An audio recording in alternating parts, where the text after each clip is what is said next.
June 2025, Medina County, Ohio. Donald Cupchek, a former police officer, stands before a judge for sentencing, held in the Medina County Jail for 82 days awaiting this hearing. A jury already convicted him on 2 counts of abduction, 1 count of ethnic intimidation, and 1 count of assault. What you just heard is the judge, on the record, admitting she hasn't been briefed on a key legal question, right before sentencing him on 2 of those counts anyway. But to understand how this case got here, you need to see what happened first. What you're about to watch is body cam footage of the actual incident. A man restrained on the ground, told he's illegal, repeating that he's a U.S. citizen. The 2 men involved reportedly weren't strangers. They were off-duty, and one of them is the man who just walked into that courtroom. Let's watch the body cam footage. Legal. Okay, leave me. I know you're illegal. Sir. All right, let him go. You stay on the ground. Stay on the ground. Oh, okay. Just sit there. Yes. They don't let me call police. They took my everything. I'm good. I'm legal. Everything. I want to ask those 2 people, why make me like this? I'm legal. I'm U.S. citizen. Why? Well, what happened? I don't know. They just What came. do you mean you don't know? Well, tell me what happened. Turn around and face me. Sit down. Sit down. I just said face me. Sit down. Sit down. Oh. Thank you. That's the moment this entire case was built on. Let's begin the case from the start. Thank you. You may be seated. We are here on the matter of State of Ohio versus Donald Cupchek, case number 25CR0520. Mr. Cupchek is present in court with his counsel, Attorney Spellacy. We're here today to impose sentence pursuant to a jury verdict which was adopted by the court of guilty of 2 counts of abduction, each felonies of the 3rd degree, 1 count of ethnic intimidation, a felony of the 5th degree, and 1 count of assault, a misdemeanor of the 1st degree. Present on behalf of the state of Ohio is? Mr. Salisbury, Judge. Both, Judge. All right. Attorney McNamara and Attorney Salisbury. Mr. Salisbury, are you speaking on behalf of the state? Yes, Your Honor. Okay, do you have any recommendations? Yes, Your Honor. You heard the trial, so there's no need to belabor the facts. As I said in the Mr. Lajak sentencing, this is a crime that kind of divided the community, very impactful, we believe. We believe the jury got it right, and quite frankly, as the court shall recall, didn't take a very long time to deliberate even.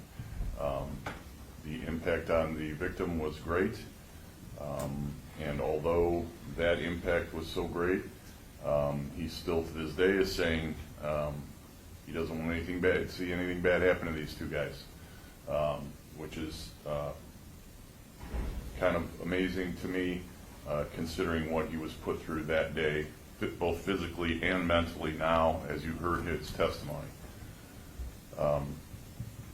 The defendant, in my mind, has still not taken responsibility, although he does say he does never deny doing anything. I don't believe that's true. You'll recall his testimony. I don't believe he did admit to all the physical aspects that he did to the victim, but you know, I'm not saying he sat there and denied doing anything. He didn't. And again, he thought he was justified in doing so. That belief was clearly wrong, and is clearly found by citizens of Medina County not to be tolerated. Judge, this was a clear case of ethnic intimidation. We believe a prison sentence is appropriate, and we would leave that length of which in the court's discretion. Quick clarification on the charge you just heard argued. Ethnic intimidation under Ohio law isn't a standalone crime. It's an enhancement attached to an underlying offense, here the abduction counts. To prove it, the state doesn't just have to show restraint happened. It has to show the restraint was motivated by the victim's race, religion, or national origin. That's a higher bar than proving the physical act alone.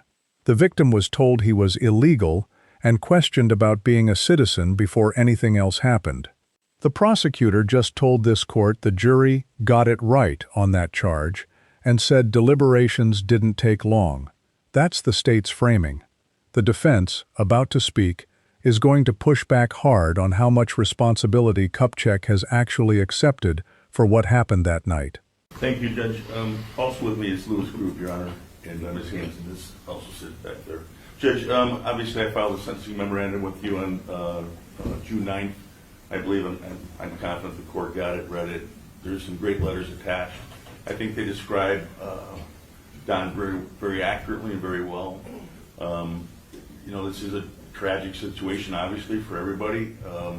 And I would disagree with Mr. Salisbury that my client has testified to what he did. We can go over the spilt milk, so to speak, but there wasn't a justification instruction, there wasn't an expert report that was submitted, but that's for a different day, Judge. But I think that could have changed the outcome substantially.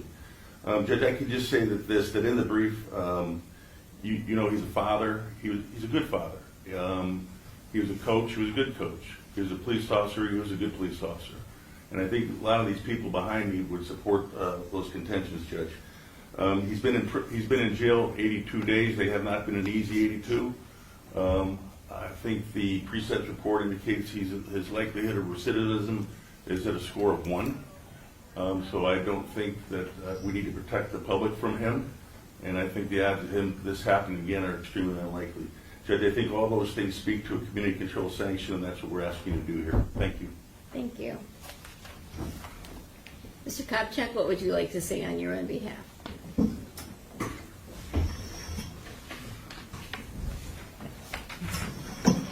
Again, I just want to go off exactly what my lawyer just said, that I never denied anything. I took the stand and I was honest, and that's what I was told to be. I was told to be honest by my lawyers and my union, and that's what I did. I sat there and I was honest, and never in my life did I ever think that I would be here sitting in front of a judge like this, and that's not the type of person I am, and those letters and everything that are put in front show that what I've done in my life and what I've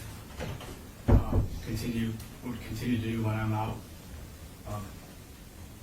And on behalf of my lawyers and everything, I was advised to keep this to basically that. Well, Mr. Cupchek, I have read the sentencing memoranda. I have read all the letters in support. The thing that the letters in support don't discuss is the effect of your behavior on the victim in this matter. And so my focus is not on whether you're a good person, I'm sure you're a fine person, but on your behavior and the impact that that had on the victim. And so after consideration of all the relevant factors set forth in the statute, and also the information contained in the pre-sentence investigation report, it is the sentence of this court that on count 1, a felony of the 3rd degree, you will have 18 months in prison. On count 2, also a felony of the 3rd degree, you will have 18 months in prison. On count 3, a felony of the 5th degree, you will have 10 months in prison. And on the misdemeanor of the 1st degree, you will have 120 days in jail. Your time will run concurrently and not consecutively. Upon your release from prison on counts 1 and 2, you will have a mandatory period of post-release control of between 1 to 3 years at the discretion of the adult parole authority. When this period of post-release control is imposed, if you violate the terms of that supervision, the adult parole authority is authorized to return you to prison for up to 9 months for any single violation, up to a maximum of 50% of your prison term for all violations. If while on post-release control you are convicted of a new felony offense, in addition to being punished for the new offense, the judge could add an additional consecutive prison term of 1 year, or whatever time remains on your post-release control term, whichever is greater. As you will be incarcerated, all fines and costs will be waived. Also, on count 3, the felony of the 5th degree, you may be subject to a period of 2 years of possible discretionary post-release control. I also need to notify you of your appellate rights. You have the right to appeal the conviction or sentence in this case. You do that by filing a notice of appeal with the clerk of courts for the Court of Common Pleas within 30 days of this sentence. If you're unable to pay the costs of an appeal, you have the right to appeal without payment of those costs. If you're unable to obtain counsel for an appeal, counsel will be appointed without cost. If you're unable to pay the cost of documents necessary to an appeal, the documents will be provided without cost. You have a right to a notice of appeal timely filed on your behalf. Do you wish to appeal? Yes. Okay. Can you afford counsel to represent you? Yes. Then you do not need the court to appoint counsel for you, correct? No, ma'am. Right. At this time, then, you are to remain in the custody of the Medina County Sheriff's Department for transportation into the custody of the Ohio Department of Rehabilitations and Corrections. Anything else, Mr. Spells? Thank you, Judge. Just for the record, count 1 and 2 would merge. I know it's a concurrent sentence, but I believe they would. I don't want to concede that point, Judge. I don't think they do merge. I think they're separate animus. I think he removed the victim and also restrained him at 2 separate times. So I don't want to concede that they merge. So, Mr. Spells, I have not been briefed on that issue, so at this point in time, I do not believe that they merge, but that perhaps is an issue for appeal. Here's the problem, and it just happened live in this courtroom. The defense asked the prosecutor to concede that the 2 abduction counts should merge into one for sentencing. He refused, arguing the victim was restrained at 2 separate moments, meaning 2 separate acts. That's a real legal argument, but listen to what the judge says next. She doesn't rule on it. She says, on the record, that she hasn't been briefed on the issue at all, and then sentences Cupchek on both counts anyway, calling it perhaps an issue for appeal. Think about what that means next to the footage you already watched. A man who repeatedly said he was a citizen and asked to call police himself is now the basis for a sentence built on a legal question the court admits it never fully answered, not resolved, not researched here, just deferred, while the sentence moved forward. Okay. And Judge, can Mr. Grube address you as to appellate bond? Certainly. Thank you. Good morning, Your Honor. Louis Grube. Always great to come down to Medina County. I'm going to make an oral motion for a stay of the sentence on behalf of Mr. Cupchek. There are a couple matters with respect to that. For a stay motion, there are basically 2 considerations. The first is the same kind of bond considerations the court would normally consider when releasing somebody pending a trial. I'm going to defer to the court on those. There's already been a personal recognizance bond. If this is granted, that would be appropriate. I have no reason to believe that there's anything that's changed, simply because Mr. Cupchek has been convicted. He's the same person before you, same family, same considerations. He's not a flight risk. As to whether or not a stay should be granted, the general standard applied by the Court of Appeals across the state of Ohio is whether there's a reasonable argument for appeal. The court referenced numerous times in the transcript, which I've now read in the last couple of days, that there could be an appeal, likely would be an appeal. There were a couple issues. I'm happy to address the specific issues pending appeal if the court would like to get into that, but I think that given all that has happened, it's probably safe to say the court understands the issues from the trial, and we would just say that there are reasonable grounds for appeal.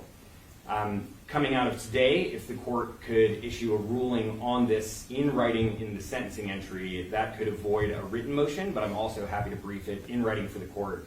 It's up to the court. Please let me know what the court would prefer from me going forward from here, but that's the motion, and thank you for your time this morning for that. Thank you. Your oral motion is denied. Your client has filed motions with this court in which he has indicated that he would prefer to be in prison rather than remain in the Medina County Jail. And so I am going to grant him his wish and let him go to prison at this time. May I be heard on that, Your Honor? No. Okay, thank you. Thank you. Anything else on behalf of the defendant? No, thanks.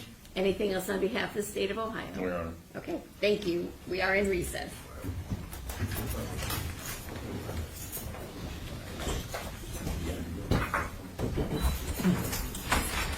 Yep.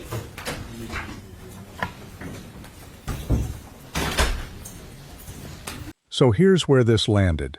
Donald Cupchek was sentenced to an aggregate 18 months in prison across 2 abduction convictions, plus an ethnic intimidation conviction and a misdemeanor assault, with mandatory post-release control to follow. His attorney argued for community control instead, citing a low recidivism score. The court rejected that. But the detail that should stay with you isn't the sentence length, it's that the court imposed it on 2 separate counts, while openly admitting it hadn't been briefed on whether those counts should have merged into one. Cupchek confirmed on the record that he intends to appeal and that unresolved merger question is exactly the kind of ground an appellate court could take seriously. Now go back to the footage at the start. A man on the ground, saying, "I'm legal, I'm a citizen," asking to call police himself. Here's the question worth sitting with. Does a sentence built on an admittedly unresolved legal question deserve to stand? Tell me your read below, and subscribe if you want the appeal ruling the moment it drops.